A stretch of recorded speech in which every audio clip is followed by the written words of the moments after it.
और सारण गोलीकांड पर चिराग पासवान ने कहा है कि चुनाव के समय इस तरीके की घटना नहीं होनी चाहिए। जो भी दोषी हैं उन पर सख्त से सख्त कार्रवाई हो। आगे उन्होंने कहा है कि चुनाव के समय सभी लोगों को संयम बरतनी चाहिए थी। कतई उचित नहीं है, जांच होनी चाहिए। कल हमारे यहाँ भी मतदान था, हाजीपुर में भी था, तो ऐसे में बहुत ज़्यादा जानकारी इस विषय पर हमारे पास नहीं है, पर जांच होनी चाहिए। जो भी दोषी हो उसके ऊपर कार्रवाई होनी चाहिए। और चुनाव के वक्त ये संयम हर किसी को बरतने की ज़रूरत है।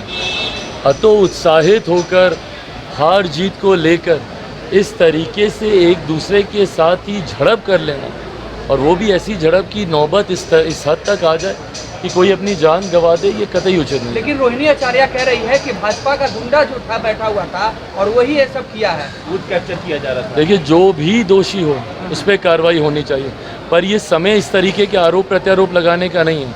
अगर इस तरीके की बातें होंगी तो कई उदाहरण फिर हम लोग के पास भी हैं कि किसने क्या किया। ऐसे में जो भी हो, जिसकी वजह से भी ये घटना घटी है, उसके ऊपर कार्रवाई होनी चाहिए।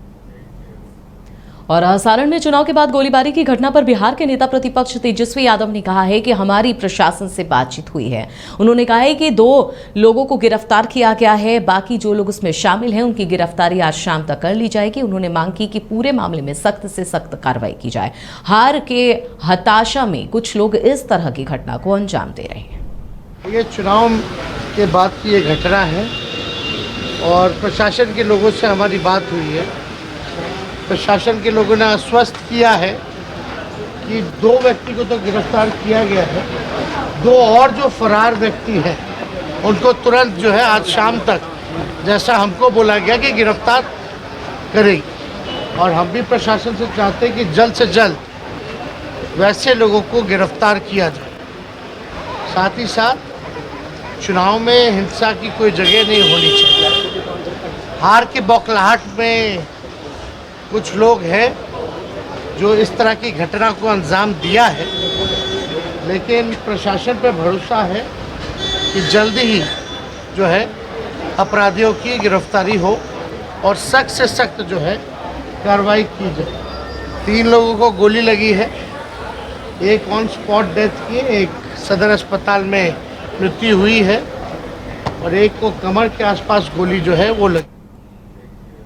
और देश में छठे चरण के लोकसभा चुनाव आगामी 25 मई को होना है और ऐसे में बिहार में 8 सीटों पर चुनाव होना है, जिसको लेकर छठे चरण के चुनाव प्रचार प्रसार के लिए निकले पूर्व केंद्रीय मंत्री सैयद शाहनवाज हुसैन के साथ जनता दल यूनाइटेड के प्रदेश अध्यक्ष उमेश कुशवाहा ने कहा कि हम लोग 40 की 40 लोकसभा सीट जीतने जा रहे हैं। प्रधानमंत्री नरेंद्र मोदी भी आए हैं तो बहुत अच्छी बात है। अभी हम लोग शिवहर लोकसभा से प्रचार अभियान करके लौट रहे हैं। साथ में जदयू के प्रदेश अध्यक्ष श्री उमेश कुशवाहा जी हैं। बेहतरीन सभा हुई है। शिवहर के अंदर भी Bharatiya Janata party JDU NDA की उम्मीदवार लवली आनंद भारी वोट से जीतेंगी। और आज जो वोटिंग हुई है, इस तरह की सूचना आ रही है, सारी के सारी सीट एनडीए जीतेगी। आज प्रधानमंत्री भी आ रहे हैं और बिहार के अंदर पूरा माहौल एनडीए का हो गया है। और छपरा गोलीकांड मामले पर इंडिया गठबंधन से राजद की प्रत्याशी रोहिणी आचार्य का बड़ा बयान सामने आया है, जिसमें रोहिणी आचार्य ने कहा है कि भाजपा के लोग मुझे मारना चाहते थे लेकिन मैं बच गई। हमें इंसाफ चाहिए, प्रशासन तुरंत पूरे मामले में कार्रवाई करे, ये लोग हताश हैं। उन्होंने कहा है कि तत्काल भाजपा के गुंडों को पकड़कर जेल में डालना चाहिए। रोहिणी आचार्य ने कहा है कि जब मैं कल बूथ पर गई थी तो हम पर जानलेवा हमला किया गया। लोग डरे हुए, लोकतंत्र की हत्या की जा रही है। हमें न्याय चाहिए। हमारे 3 कार्यकर्ता को गोली मारी गई है, जिनमें से 2 की मौत हो गई है, तो हमें न्याय चाहिए। ये सब भाजपा वाले गुंडे हैं, उनको सबक मिलना चाहिए, उनके ऊपर FIR होना चाहिए। प्रशासन से हमारी मांग है कि इन सबको गुंडों को पकड़ करके जेल में डालना चाहिए। इनके ऊपर शाम में क्या हुआ था? आप भी कल गए थे, उस समय आपके सामने बूथ पर हंगामा हो रहा था। एज अ कैंडिडेट हमको अधिकार है, हर एक बूथ पे आप लोग भी सब कोई थे मेरे साथ। वहाँ पे हम बूथ लूटने गए थे देखने के लिए कि कितना पोलिंग हुआ, क्या हुआ। उसमें से एक ये जो भाजपा वाले जो गुंडे हैं वो बैठे हुए थे अंदर में। उनसे पूछे हम कि आप वोट डाल दिए, तो बोला कि हाँ डाल दिए। तो हम फिर अंदर क्या करने, आप बाहर निकलिए। उसी पे ये लोग भद्दी भद्दी मुझे गालियां दी गई है। उसके बाद से ये लोग पत्थर, बांस और डंडा लेकर के मेरे ऊपर जानलेवा हमला हुआ है। और उसके बाद से मेरे कार्यकर्ता को आज सुबह सुबह मार दिया गया। आपको भी चोट लगी थी क्या? सारे लोग डर।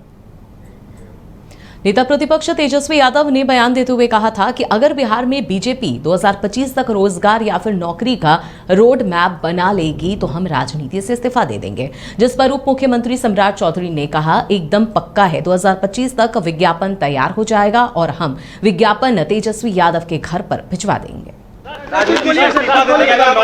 नौकरी की बात अगर हो जाती है तो इस्तीफा दे देंगे राजनीति। एकदम पक्का लिख के रखिए, जिनको इस्तीफा देना है दें।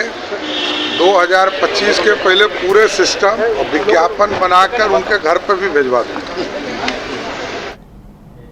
ब्रेक के बाद आगे बढ़ते हैं। पूर्व प्रधानमंत्री स्वर्गीय राजीव गांधी की पुण्यतिथि पर जिला कांग्रेस कार्यालय में शहीद भवन में श्रद्धांजलि सभा और बलिदान दिवस के रूप में से मनाया गया। अध्यक्षता अशोक राम ने किया। इस दौरान पार्टी के तमाम कार्यकर्ता और नेता शामिल हुए।